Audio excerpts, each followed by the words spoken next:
Good afternoon class LKG. আজকে আমরা English ক্লাসে use of I and my শিখেছি। যেমন I am Dipa, I am a girl, I am a student, this is my book, this is my copy. আমরা জেনেছি I মানে হলো আমি এবং মাই মানে হলো আমার। এগুলো তোমরা আজকে খাতাতে অ্যাজ ক্লাস ওয়ার্ক করেছো।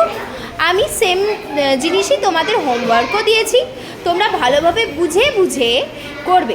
যেমন ড্যাশ অ্যাম দীপা, কি আই অ্যাম দীপা, এখানে কি মাই অ্যাম দীপা হবে না, আমি হলাম দীপা, তাই আই অ্যাম দীপা।